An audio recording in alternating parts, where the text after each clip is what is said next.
現在讀經，我哋今日嘅經文係喺但以理書3章23節至30節。請問在座有冇需要聖經㗎？好，我哋現在開始。沙得拉、米煞、亞伯尼歌這3個人都被捆在落在烈火的窯中。那時尼布甲尼撒王驚奇，急忙起來，對謀士說：我們捆起來扔在火裏的不是3個人嗎？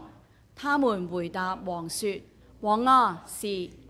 王說：看啊，我見有4個人並沒有捆綁，在火中遊行，也沒有受傷。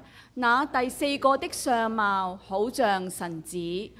於是尼布甲尼撒就近烈火窯門說：至高神的僕人沙得拉、米煞、亞伯尼歌出來，上這裏來吧。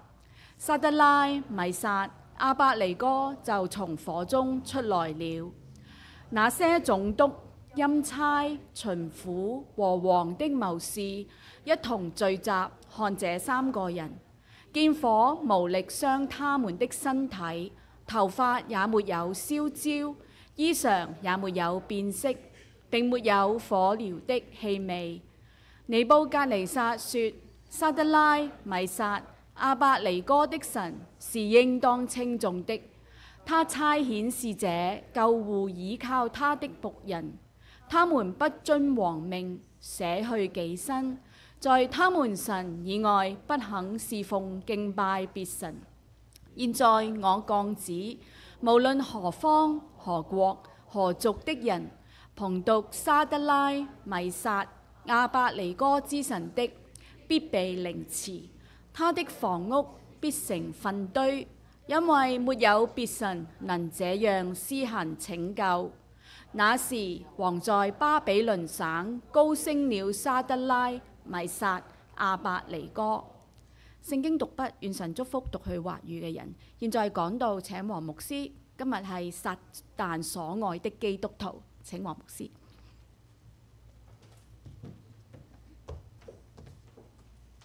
弟兄姊妹平安。我哋先簡單祈禱。親愛的天父，我哋滿心感謝你。喺今天嘅早上，弟兄姊妹都聚集你嘅殿中，一同向你敬拜。求主你都係幫助我哋，喺我哋在呢個殿中敬拜你嘅時候，讓我哋都係能夠有潔淨嘅心嚟到喺你嘅面前領受你嘅話語，叫我哋都係能夠重新得着能力。以上祈禱係奉主耶穌基督嘅名，阿門。我簡單介紹下，因為當執事話問咧我幾多代，我一頭霧水，一計唔到數。原來我諗咗一陣，佢問我幾多代信耶穌，係咪咁解啊？我眼見嘅咧就有4代，即係由我父親，我仲有子女孫就4代啦。我眼唔見嘅咧，仲有2代我見唔到嘅，就係我個姨婆已經係宣教士嚟嘅。今日加埋我阿姨咁有2代，就6代基督徒。咁所以大家睇到我嘅家庭咧，如果熟悉嘅話咧，好俾人羨慕嘅。而家我屋企每逢星期一，我哋都有家庭聚會，3代同堂，一齊喺度食飯啦、傾偈啊。喺美國呢個地方，呢啲咁嘅境況絕無僅有，我可以話個個都雞飛狗走係咪？養大嗰啲，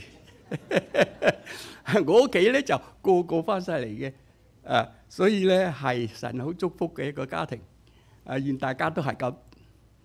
嗱，我今日講呢個題目咧，好似好硬耳咁樣，撒但喜歡嘅基督徒喎。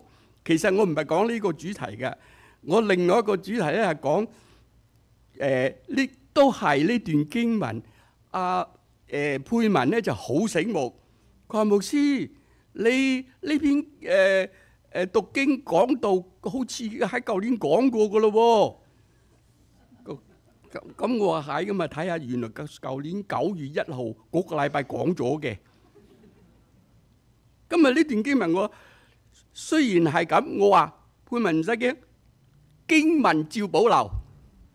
我今天就從另一個角度係啦，去同大家分享呢段經文。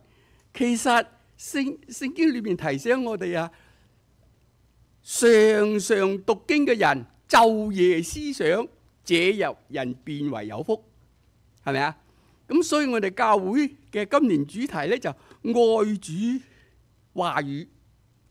原來同一段經文咧，要從另一個角度去睇咧，就有另一個教導嘅。聖經咧特別係存在住非常豐富嘅人，叫人咧要叫人嘅生命咧係活得更美更強壯。所以晝夜思想呢段經文唔變，我就從另一個角度去睇呢段經文。原來嘅經文，原來我講到嘅內容咧，就係講沙得拉、米煞、亞伯尼歌，佢哋兩個如何喺試煉嘅時候、艱難嘅時候，仍然視死如歸，忠於佢哋嘅信仰。經文28節就睇到啦，結果係點啊？唔單止改變呢個尼布甲尼撒嘅信仰，同時嘅下命令，叫所有嘅人你都要相信沙得拉、米煞、亞伯尼歌嗰個神。如果唔係，凌遲處死，係咪啊？哇！呢個尼布甲尼撒王啊，都受改變咗。本來我就講呢啲咁嘅內容嘅，聽見佩文話你講過咁啦，牧師，咁我有一頭霧水唔記得。我話好，經文保留，我從另一個角度去同大家分享。本來就係話沙得拉、米煞、亞伯尼歌，佢係忠於佢嘅信仰，最後得嘅結果係咧感動尼布甲尼撒王，而讓神得榮耀。結果係咁樣。今日咧我就再講，俾幾個內容嚟再分享呢幾段經文。晝夜思想神話語係非常之豐富。嗱，要講今日嘅呢段經文咧，就要簡單要了解一下猶太人嘅簡單嘅歷史啦。可以從掃羅至大衛、所羅門呢三個王朝之後咧，猶太人咧就分裂啦，分裂成北國和南國。北國咧就稱為以色列，由耶羅波安一世至到何西亞。北國就一共經歷咗17個王朝，最後被亞述所滅。而南國猶大呢，佢就由羅波安直至到西底家，由羅波安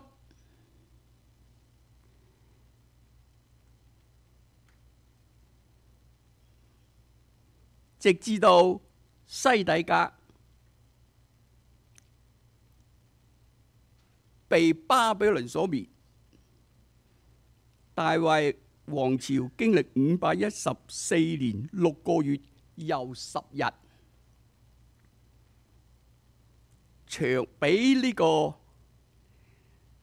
北國長好多。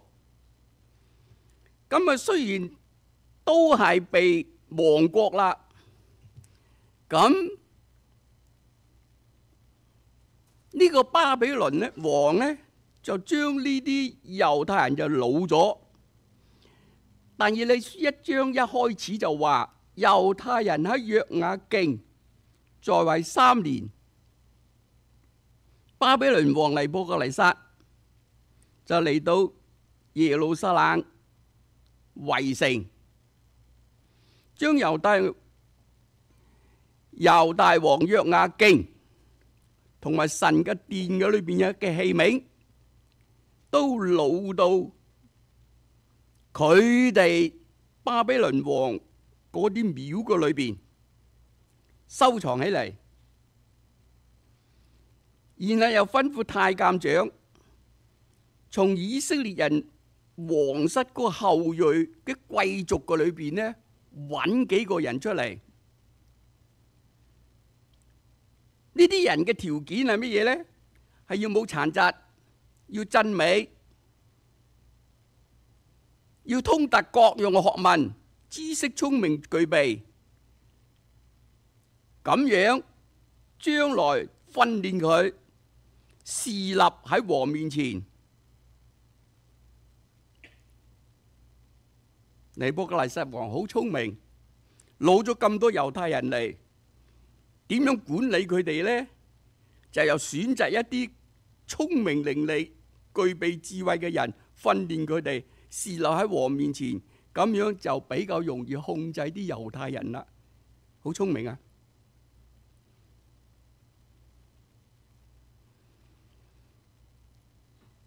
咁當中嘅人揀到嘅呢，有但以理、沙得拉、米煞、亞伯尼哥、但以理。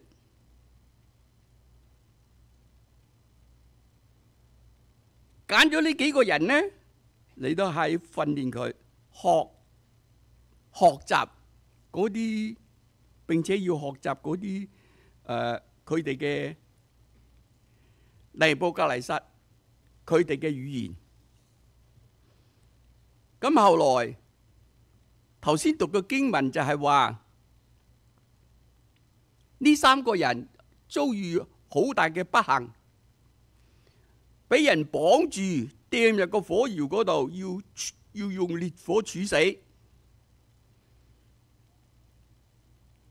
講到呢度嘅背景呢，就係要講下頭先講尼布甲尼撒係一個比較聰明嘅王啊。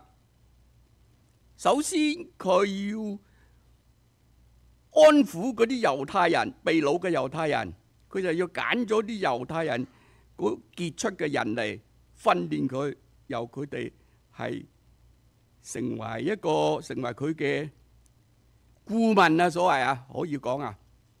咁啊，跟住咧，佢又做咗個銅像，要每個人都要拜呢個銅像，唔拜就處死。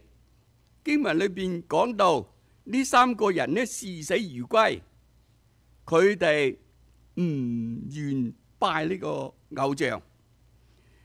嗱，呢個尼布甲尼撒王嘅第二個聰明呢，就係話佢設立一個偶像，要人個個敬拜。如果你唔拜呢，即係你藐視王。如果你人人都敬拜呢，即係表示人人信服佢，去試探嗰啲當時嘅人有冇唔信服嘅。其實中國人都有先例啦，係咪？所以有個王佢指鹿為馬，佢捉隻鹿出嚟，話嗰隻係馬。如果你敢話嗰隻唔係馬，即係表示你唔忠心啦，係咪？所以人人都話嗰隻鹿係馬嚟嘅。嗱，中國人都有咁嘅先例，去試驗嗰啲臣民究竟係唔係忠心。所以上尼布甲尼撒王揾到呢三個人，至死都唔屈服，所以佢哋可以稱為神國嘅子民，神國嘅兒女。今日我哋換個角度嚟去睇呢段經文啦。神所喜愛嘅兒女係邊啲呢？當然係忠於佢嘅信仰嘅人，以今日呢沙得拉、米煞、亞伯尼哥佢嘅為榜樣，先至可以稱得上係神國嘅兒女。咁啊，我哋睇下啦。如果佢哋呢三個人啊，一開始佢就軟弱，就唔能夠換嚟啊神嘅榮耀。我哋睇到沙得拉、米煞、亞伯尼歌，佢哋嘅視死如歸嘅精神係忠於佢哋嘅信仰嘅時候，而改變咗亞伯尼歌，改變咗呢個尼布甲尼撒嘅態度。即係話，當我哋神要使用我哋嘅時候，用我哋嘅身體嚟到去榮耀佢嘅時候，好似沙得拉、米煞、亞伯尼歌，神要用佢嘅身體嚟到換嚟神嘅榮耀嘅時候，我哋好多時候都會覺得好難做。如果你唔聽從、唔服從，你就必死無疑掟入個火窯嗰度。如果你順從去拜個偶像，你又違反聖經十誡裏邊嘅不可有別的神，兩者擺喺面前呢，我哋要選擇一樣嘅，唔可以兩樣嘅。有好多時候，我哋好地地嘅，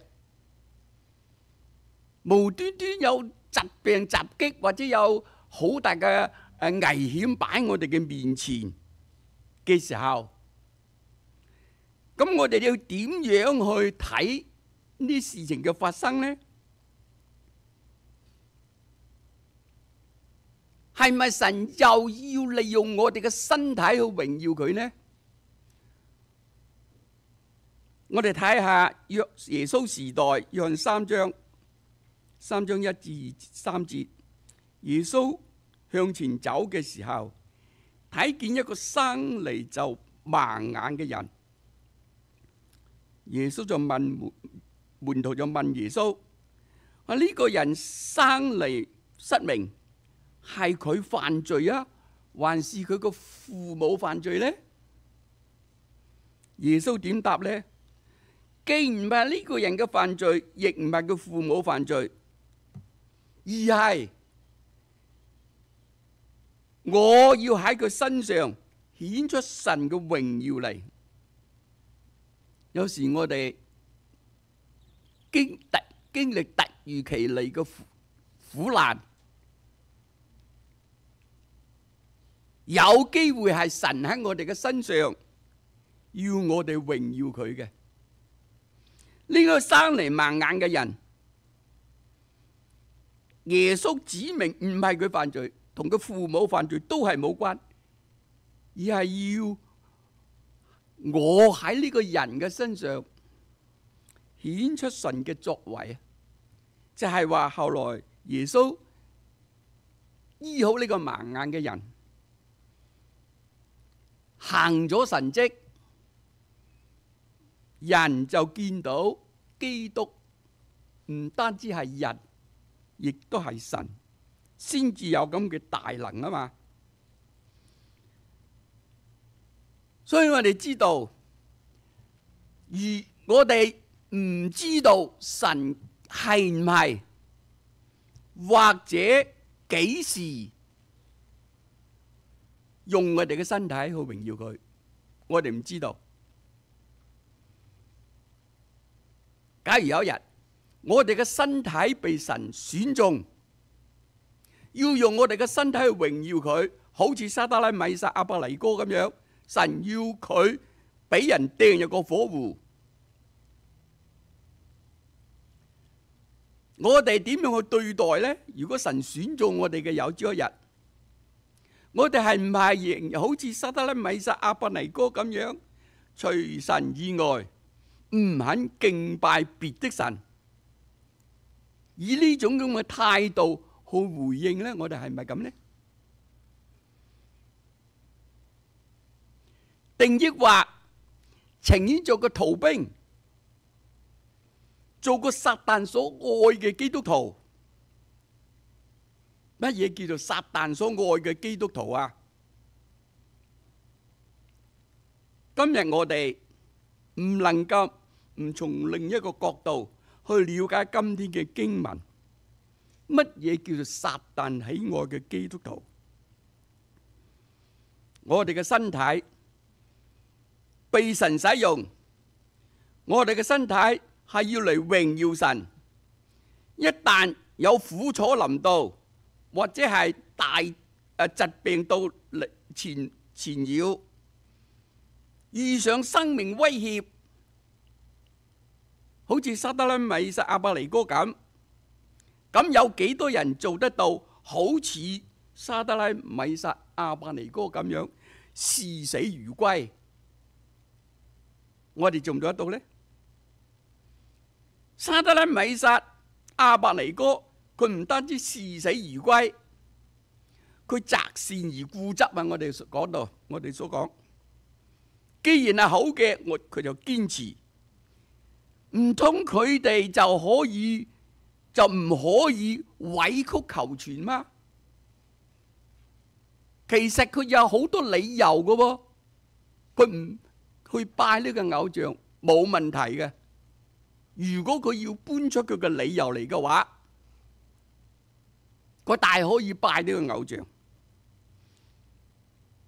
佢可以退一步，海闊天空。中國人就話留得青山在，哪怕冇柴燒。只要我不至於死就 OK 啦。沙得拉、米煞、亞伯尼歌，佢哋冇咁嘅意想。其實佢哋當時王唔係話唔俾機會佢嘅，王都好愛惜佢哋嘅，唔想就咁樣將佢處死嘅。當時尼布甲尼撒知道呢三個猶太人抗旨係好嬲，命令將呢三個人帶佢嚟。冇即時放入火爐喎，叫佢帶嚟。咁啲人呢就將呢幾個人帶到王面前，王就問佢：沙得拉、米煞、亞伯尼歌，你哋係唔係唔侍奉？你係唔係唔侍奉我嘅神明呢？你係咪唔肯拜我嘅金像呢？你咁樣做係咪真嘅呢？王咁樣問佢啊！而家佢話王話你哋如果有準備好嘅話呢，號角一響，鑼鼓一敲，樂器聲音你一聽到，你就俯伏拜我，都仲有得救。王咁樣對佢話：如果唔拜，就立即掟你入火湖。嗱，王都好愛惜佢哋，雖然好嬲，叫齊佢嚟。但係書3章16節，你睇下沙得拉、米煞、尼歌點樣回答王呢？佢哋三個堅定地對王話：尼布甲尼撒王啊，佢這件事我們唔使回答你，或者加句睬你都傻。即使係咁樣，我哋所侍奉嘅神都會能夠從火窯裏邊救我哋出嚟噶。跟住佢話：王啊，你不必，他不救我們，就算佢唔救我哋脫離你嘅手呢，我哋都唔會拜你嘅神。係佢三個，當時神俾佢尼布甲尼撒王俾佢最後機會嘅時候呢，佢就有咁嘅堅定嘅答覆：即使神冇救我哋出嚟，我哋都唔會拜你嘅神明。其實沙得拉、米煞、亞伯尼歌當時咧，佢哋好似都有唔少嘅理由去實行起嚟咧，去可以拜嗰個金像㗎。咁樣就不至於自己丟了性命啊嘛，係咪啊？我哋細心想一想，係咪？拜一拜啫嘛，有咩咁了不起啫？咁就不至於死啊嘛，好值得我哋思考啊！例如佢哋大可以話，佢大可以話啊，佢哋可以喺王面前詐諦屈服，我個心冇屈服就得啦。咁樣可唔可以啊？如果係咁樣，就係眾人面，即係等於我哋信耶穌。牧師問你，好問你幾個問題嘅時候，你都會答是咁樣。咁同心有冇分？有冇唔同呢？尼布甲呢三個沙得拉、米煞、亞伯尼歌，佢大可以話我表面不服，內心唔服從，咁拜下個金像，咁咪可以蒙混過關咯，冇問題噶，係咪啊？行埋一通，我哋自己答啦。又或者佢咁啦，唔用呢個方式，佢拜一下，下不為例，然後禱告求主饒恕，得唔得啊？有人岌頭，又有人揈頭，拜一拜，下不為例，然後祈禱，主啊，饒恕我個軟弱啦。又或者話王嘅權威，我哋唔可以唔服從噶喎。咁拜一拜，神會諒解嘅。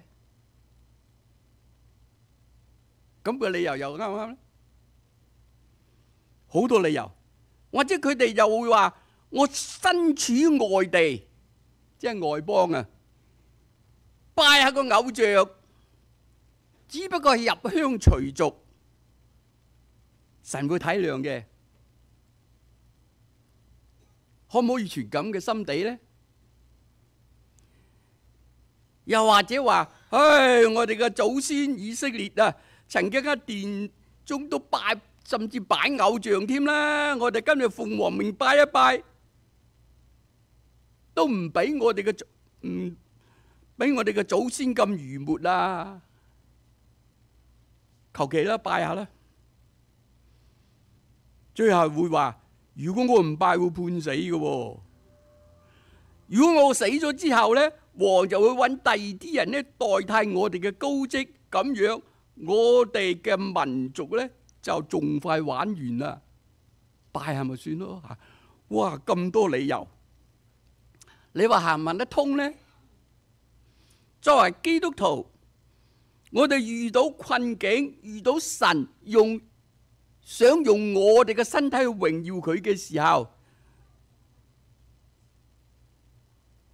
我哋搬出咁多理由嚟到去屈服、抗拒神使用我哋，究竟我哋同沙得拉、米煞、亞伯尼歌嘅分別喺邊度呢？嗱，無論我哋遇到艱難試煉，我哋要想到委曲求全嘅危險。頭先我問大家呢啲理由究竟行唔行得通咧？有人有岌頭，有人有揈頭。而家我哋睇下行唔行得通。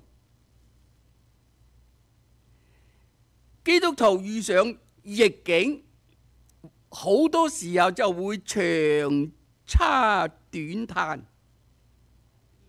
喺逆境裏邊，佢會喊着上帝唔再愛我啦，神唔再關心我啦。人喺軟弱無力嘅時候就會仆倒啊！一旦人軟弱仆倒，咁樣呢，神就會抹去我哋以前人在神面前所作嘅見證。你做乜嘢功勞都廢，冇功冇用噶啦。如果我哋係仆倒軟弱，呢個第一危險。你做得幾好幾忠心都冇用，一旦軟弱仆倒，我哋喺神嘅面前嘅見證，一切就完蛋啦。從此我哋再唔能夠講耶和華神超乎其他嘅神，你再唔得咁口響啦喺人面前。所以無論我哋乜嘢藉口，都唔係代表我哋企喺神嗰邊嘅。你有任何藉口都唔係證明，都唔能夠證明我哋就喺神嗰邊。即係話我哋遇到危險，遇到試探，我哋都唔能夠軟弱下來。喺基督徒面對挑戰，我哋就以委曲求全，咁樣係危險嘅事嚟嘅，係非常危險。所以今日標題所講嘅呢個危險係乜嘢呢？本來我哋係一個神所喜愛嘅兒女，一旦軟弱起嚟，搖身一變成為一個撒旦喜歡嘅基督徒，你話危唔危險呢？非常危險啊！當我哋人生路遇上威脅，我哋睇下神話語點樣引導我哋啊！嗱，當我哋喺艱難、危險、絕望，神話語點樣引導我哋呢？喺聖經以弗所書6章好簡單講咗2句說話。當我哋遇到危險，就話你們要剛強，靠主嘅大能作個剛強人。2句說話都有一個詞語，就叫剛強。剛強，遇到危險嘅時候，你們要剛強。喺靈界裏喺靈界裏邊與邪靈爭戰，我哋第一個要認識嘅係乜嘢呢？就係要喺我哋要喺魔鬼面前作個剛強人。頭先講一旦軟弱，我哋就一切武功喺主裏邊嘅功勞啊，就冇晒。你唔能夠再喺人面前話我哋嘅主係勝過一切。所以話我哋同靈界喺靈界裏邊與地上嘅惡魔爭戰呢，就一定要剛強。撒旦唔會憐憫，唔會同情嗰啲軟弱嘅人噶。好似一隻獅子，聖經裏邊講到，佢肚餓，咆哮喺度嚎叫。佢見到一個軟弱嘅人，佢會唔會唔食？照嗒。軟弱係點啊？所以雅各書話：你們要順服神。頭先詩歌唱咗呢個內容啦。順服神，敵擋神。如果我哋順服神、敵擋神嘅時候，結果係會點啊？聖經裏邊話雅各書4章7節啦，魔鬼就會逃避你哋啊！魔鬼就會逃避你哋。所以對於撒旦嘅武器，就係撒對付撒旦嘅武器就係剛強，要有能力同埋勇敢。敵擋魔鬼嘅結果呢，魔鬼唔單止唔敢傷害我哋，係反而會鬆人啊！佢覺得鬥你唔過嘛，你又咁剛強啊嘛，咁大隻啊嘛，唔能夠軟弱啊！唔好以為軟弱魔鬼就會同情。嗱，我哋今日剛強係要從邊度而嚟嘅呢？係要靠神嘅大能。就算我哋自己有大能，有時都係唔能夠改變嘅。我哋自己嘅大能，主嘅大能就唔同啦，佢係永遠不變。神嘅大能係永遠不變。耶和華嘅屬性，呢個係耶和華嘅屬性，所以作剛強人係靠主嘅大能先至可以成就。對撒旦嘅攻擊，我哋要用剛強嘅心。好可惜，現今世代嘅基督徒，我講完我哋有默想下啦。現今世代嘅基督徒係點嘅呢？喺佢嘅心智啊，基督信徒嘅心智喺魔鬼面前，總係軟弱膽怯無力。喺魔鬼面前啊，敵擋唔到魔鬼啊！喺神面前就點呢？總係倔強而不順服。我咁講啱唔啱啊？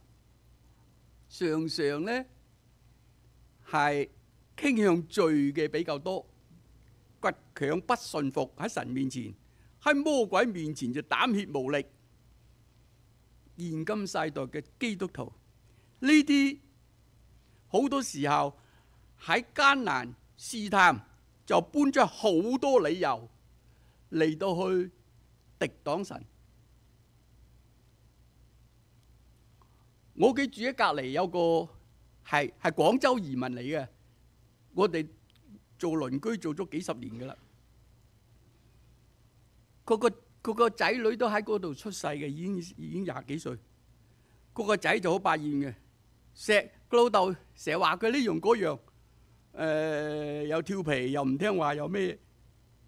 佢日日都係嗰句，次次都係嗰句 accident。佢唔話自己錯喎，日日都係聽佢鬧佢個仔個衰仔嘅時候，佢就 accident， 唔認錯。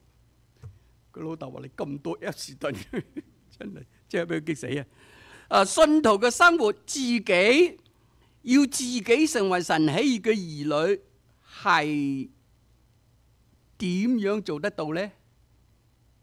又要記住咯，係聖經話俾我哋聽嘅。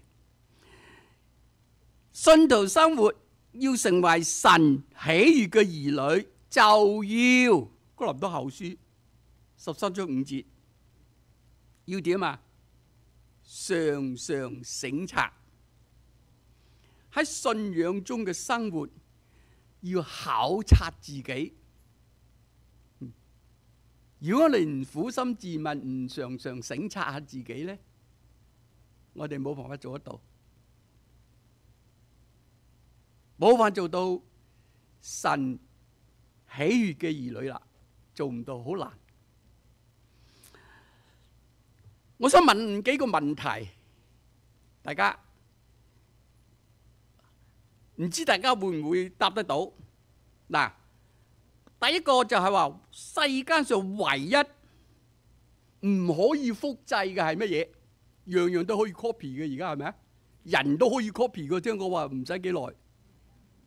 有樣嘢唔可以 copy 嘅，大家諗唔諗到係乜嘢？時間得唔得啊？過咗1分你就冇1分。我再問第二個問題，唯一唔可以重演嘅係乜嘢？好似人哋做戲咁樣，你答得唔好，或者嗰個鏡頭唔係咁好，下次再做過。但係有樣嘢唔可以 copy 嘅，唔可以重演嘅，係乜嘢咧？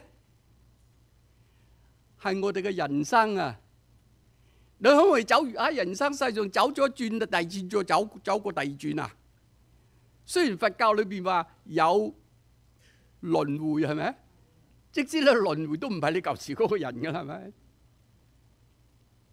最後一個問題就係話，有樣嘢係人人都可以不勞而獲嘅，諗唔諗到係乜嘢啊？不勞而獲係我哋嘅年齡啊！細路就好啦，係咪？過一年加一年幾過癮啦，係咪？好快最後快高長大，唔使等阿媽咦我阿爸咦我。但係老咗咧，年紀越大咧就不受歡迎啊，係咪啊？不勞而獲，大一歲我就嗰頭近一年啊！呢幾個問題咧，即係話我嘅目的就係話，我哋嘅人生係要有選擇。選擇乜嘢咧？做個神所喜愛嘅神國兒女，還是做個撒旦所喜愛嘅基督徒？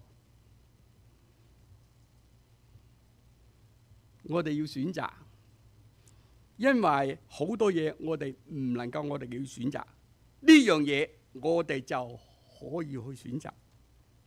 我哋同心祈禱，親愛的主，我哋多謝你喺你今天話語嘅裏邊，俾我哋一個極大嘅提醒。